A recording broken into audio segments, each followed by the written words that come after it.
nous avons introduit notre parcours de carême sur les 7 péchés capitaux. 40 jours pour les connaître, les identifier et s'en libérer. Après avoir vu ce qu'était un péché, qui est d'abord une blessure d'amour, il s'agit de comprendre ce qu'est un péché capital. Alors, les péchés capitaux, ça ressemble un petit peu aux vins capiteux, mais c'est pas ça. Le péché capital, ça veut pas nécessairement dire non plus que ce soit grave.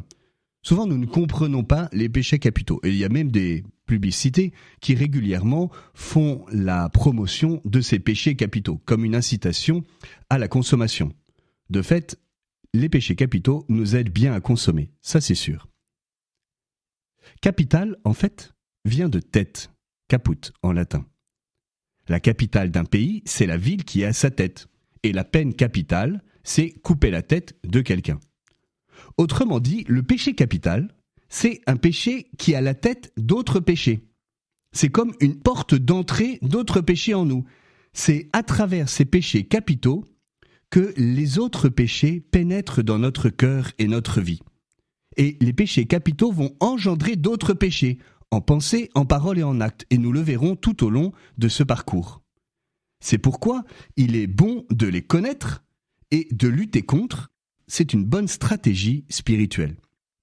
Alors, nous n'allons pas faire une étude historique ou théologique, importante et belle par ailleurs, ni faire de la morale, mais nous aider à débusquer les faux dieux qui tentent l'homme. Ces péchés qui nous gouvernent et qui sont à la racine d'autres péchés, parce que si on les combat, on avance. Oui, nous voyons mal notre péché. Nous sommes tentés de les minorer ou bien de ne penser qu'à ceux qui sont très grands. Et du coup, comme nous ne les commettons pas nécessairement, eh bien nous ne voyons pas en quoi le péché fait partie de notre vie. Mon père, j'ai pas tué, j'ai pas volé. D'où l'importance de parler des péchés capitaux, pour les voir et avancer. Jean Cassien dit « Les causes de ces passions, tout le monde les reconnaît aussitôt que l'enseignement reçu des anciens les a dévoilées. Mais avant cela, bien qu'elles nous envahissent tous et qu'elles demeurent en chacun, tout le monde les ignore. » Eh bien, mettons-nous à l'école des pères de l'Église, comme Jean Cassien, pour connaître ce qui a été dévoilé. Alors peut-être à un moment donné, allez-vous ressentir l'impression désagréable de les collectionner tous. Oui, ce n'est pas très glorieux, mais en fait, c'est tout ce qu'il y a de plus normal.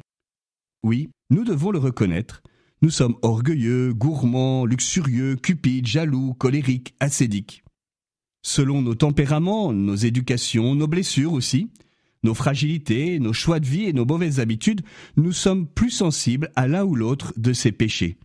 Mais en fait, ils constituent des tentations pour chacun de nous. Ce parcours n'a pas d'autre but que de nous ouvrir au salut. Nous avons besoin d'être sauvés. Et nous le sommes. Dans le psaume 50, David prie « Rends-moi la joie d'être sauvé ».